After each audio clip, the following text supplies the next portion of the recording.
अस्सलामुअलैकुम दोस्तों, मैं हूं मैस मुनीर। आप देख रहे हैं हमारा यूट्यूब चैनल। दोस्तों, फ़ज़ा के बाद अब समुद्रों के अंदर भी चाइना ने अपनी अजारादारी कायम करने के लिए अपना समुद्रों का बादशाह अपने पानियों के अंदर उतार दिया है और उसके ऊपर J-35 रख के एक आलमी रिकॉर्ड कायम कर दिया है। एक ऐसा रिकॉर्ड जो कि अमेरिका भी आज तक कायम नहीं कर सका है। एक नया कारनामा चाइना ने क्या सरंजाम दिया है, आज की वीडियो में ये आपके सामने रखेंगे और आपको बताएंगे कि अमेरिकी 5th जनरेशन फाइटर जेट क्या वाकई अब मुस्लिम दुनिया के हवाले किया जाएगा या फिर नहीं।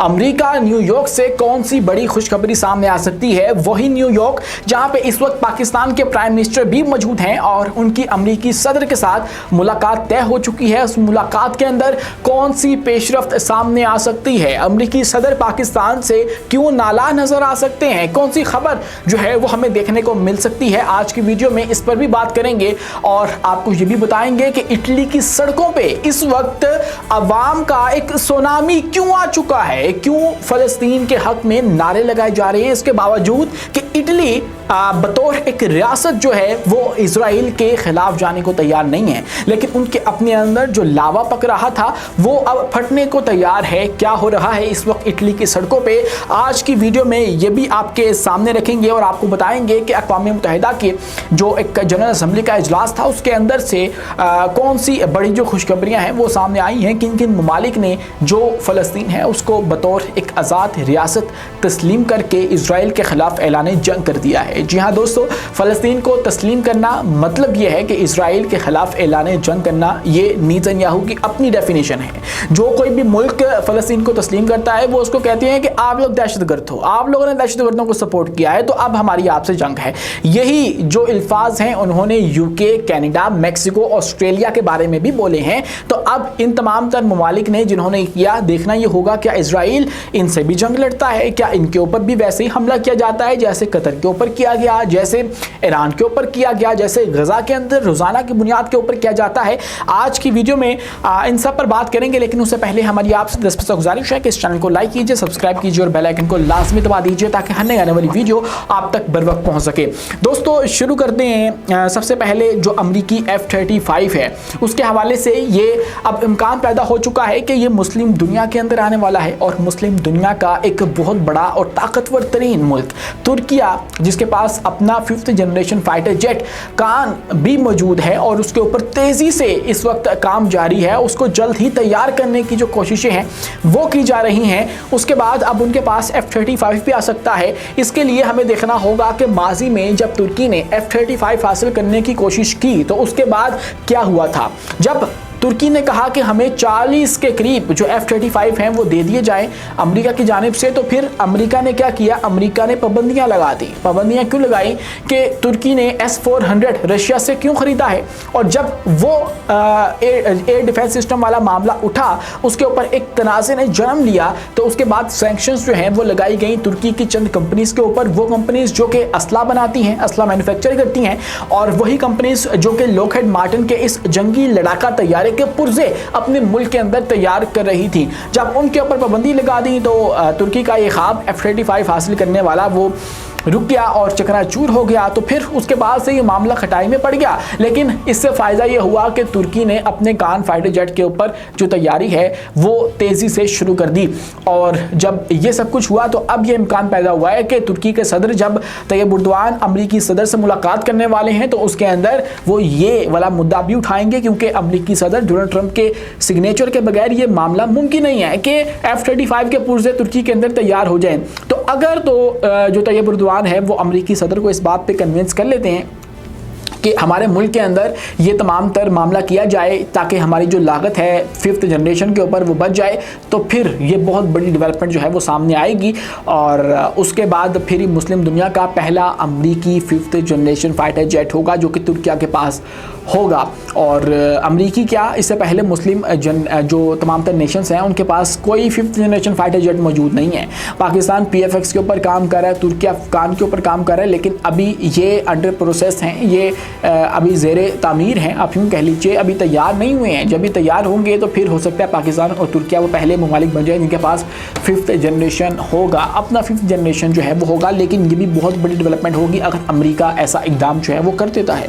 दोस्तों इसी के साथ अगर हम लोग मज़ीद बात करें तो चीन ने समुद्रों के अंदर अपना पानियों का एक बादशाह, आप अगर कहें तो गलत ना होगा, वो उतार दिया है। फौजियान टाइप 003 एयरक्राफ्ट कैरियर, एक ऐसा एयरक्राफ्ट कैरियर जिसके अंदर ईमाल सिस्टम इस्तेमाल होता है।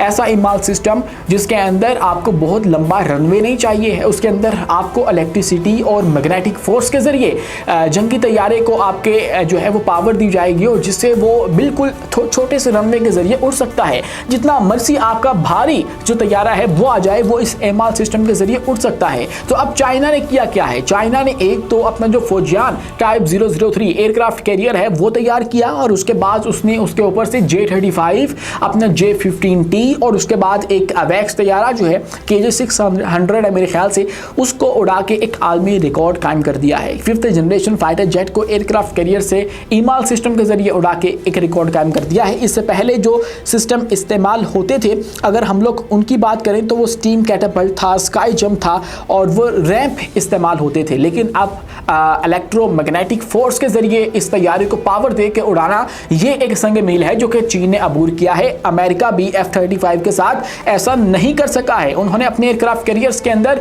ईमेल सिस्टम हासिल तो कर रखा है, लेकिन F-35 को कभी उन्होंने नहीं उड़ाया, इतना पावरफुल वो नहीं है। लेकिन चाइना ने एक आलमी रिकॉर्ड कायम किया है, दुनिया के अंदर ये वाहिद मुल्क है जिसने ईमाल सिस्टम के जरिए 5th जनरेशन को उड़ा दिया है। दोस्तों मजीद अगर हम लोग बात करें तो पेरिस में तारीखी लम्हा पेश आया जब फ्रांस ने बाज़ाब्ता तौर पर रियासत फ़लस्तीन को तस्लीम कर लिया है। ये ऐलान यूरोपीय सफारतकारी में एक बड़ा मोड़ है और ऐलान पर सऊदी वफ्द ने भरपूर तालियां बजाकर जो शुक्रिया है, खराज तहसीन है, वो पेश किया फ्रांस का, क्योंकि उसने एक बहुत ही सख्त किस्म का जो स्टांस है वो लिया है इसराइल के खिलाफ। सिर्फ फ्रांस नहीं है, फ्रांस के अलावा मोनाको ने फ़लस्तीन को बाज़ाब्ता रियासत तस्लीम कर लिया है। सदर मैक्रोन ने कहा कि 2 रियासती हल को बचाना ज़रूरी है। ऐलान पर तालियां बजी। फ्रांस फ़लस्तीनी सफारत खाना खोलने को जंग बंदी, इस्लाहात और कैदियों की रिहाई से मशरूत कर रहा है।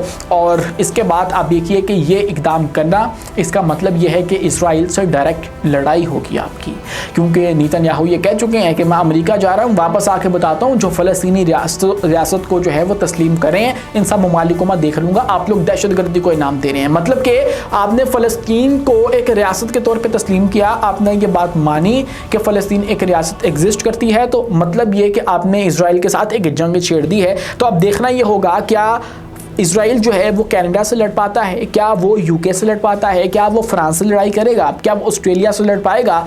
अगर ऐसा नहीं करता है तो फिर आप ये देखिए कि ये मुनाफकत होगी, ये मुस्लिम दुनिया के साथ जो है वो उसका एक बुक्स जो है वो होगा कि तमाम तर हमले जो है वो मुस्लिम दुनिया के ऊपर कर दिए जाते हैं, लेकिन ये जो मालिक हैं उनके ऊपर जब हमला करने की बारी आती है तो फिर ये पीछे हट जाते हैं। और ये मुकाबला जो है वो इंतहाई टफ हो सकता है कि अगर ये आपस में लड़ पड़ें तो फिर इसराइल को बहुत ज़्यादा टफ टाइम जो है वो मिलेगा और इसराइल को अमेरिका जो है वो मुश्किल है बचा पाए, क्योंकि उसके ख़िलाफ़ जो है वो यूके, ये तमाम तर ममालिक होंगे। अगर ऐसा हो जाता है तो देखना ये भी होगा क्या ये ममालिक अपनी पोजीशन के ऊपर स्टैंड करते भी हैं या नहीं करते हैं, या फिर अगर इसराइल की धमकियां सामने आती हैं तो फिर ये अपने इस मौक़िफ़ से पीछे हट जाए कि हम नहीं मानते फ़लस्तीन को एक रियासत, जाओ जो करना है वो करते रहो उसके साथ। तो ये बहुत ही क्रूशल जो मोमेंट्स हैं वो आएंगे, लेकिन फ़िलहाल के लिए जो इन्होंने स्टैंड लिया है उसके बाद इनको सराहा जा रहा है। पूरी दुनिया की जो मुस्लिम कम्युनिटी है वो इनको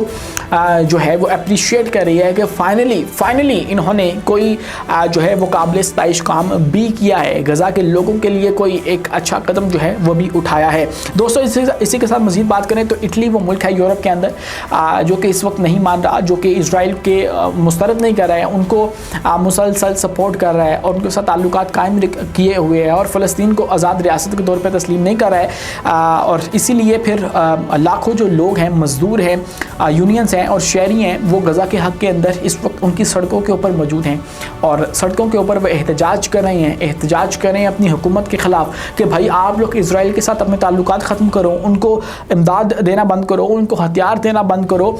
और हड़ताल जो की गई है उसके बाद ट्रेनें, बसें, बंदरगाहें और स्कूल सब कुछ इस वक्त बंद हो चुके हैं। 80 से ज़ायद जो वहाँ के शहर हैं वहाँ पर इस वक्त शदीद एहतजाज जारी है। जहाँ पर एक तरफ ये हो रहा है, वहीं पर जो अमेरिका है, न्यूयॉर्क, वहाँ से भी कुछ खबरें सामने आ रही हैं और वो खबरें हमारे प्राइम मिनिस्टर शहबाज शरीफ को लेकर हैं, जिनकी अमेरिकी सदर के साथ मुलाकात होने वाली है और उस मुलाकात के अंदर इंतहाई फैसलाकुन जो काम है वो होंगे। और उसके अंदर ये भी बताया जा रहा है कि अमरीकी सदर जो हैं उनके सामने गज़ा वाला मामला रखा जाएगा, फ़लस्तीन का, कश्मीर का या इधर उधर से दीगर मामलात। लेकिन जो बात देखनी होगी वो ये, क्या अमरीकी सदर जो हैं वो सऊदी अरब के हवाले से कोई सवाल करते हैं या फिर उस मामले के ऊपर कोई अपना कमेंट देते हैं, क्योंकि अभी तक उन्होंने दिया नहीं है। अमरीकी सदर की नेचर ऐसी नहीं है कि इतना बड़ा मुआहिदा हो जाए इस खित्ते के अंदर और अमरीकी सदर चुप करके बैठा रहे। उसके दिल के अंदर, उसके दिमाग के अंदर कुछ ना कुछ चल रहा है और जो आपको देखने को मिलेगा, लाजमी देखने को मिलेगा, क्योंकि उसकी जो रविश है वो ये नहीं है। वो दुनिया में किसी दूसरे कोने के अंदर भी कोई डील होगी तो उसको ये पता होगा और इसके ऊपर उसका क्या स्टांस है वो भी उसको पता होगा। तो अब ऐसी एक डील जिसके अंदर अमेरिका बराह रास्त मुतासिर हुआ है, तो क्या उसके ऊपर अमेरिकी सदर चुप रहेंगे? नहीं, बिल्कुल नहीं। ये कुछ बड़ा होगा इस मुलाकात के अंदर। हो सकता है कि हमारे प्राइम मिनिस्टर के साथ शिकवे जो है वो भी किए जाएँ या फिर कुछ ना कुछ लाजमी जो है वो हमें देखने को मिले। आज के लिए इतना ही। अब मेज़बान उमैस मुनीर को दीजिए इजाज़त। मिलते हैं अगली वीडियो में किसी नई मालूमात के साथ। शुक्रिया, अल्लाह हाफ़िज़।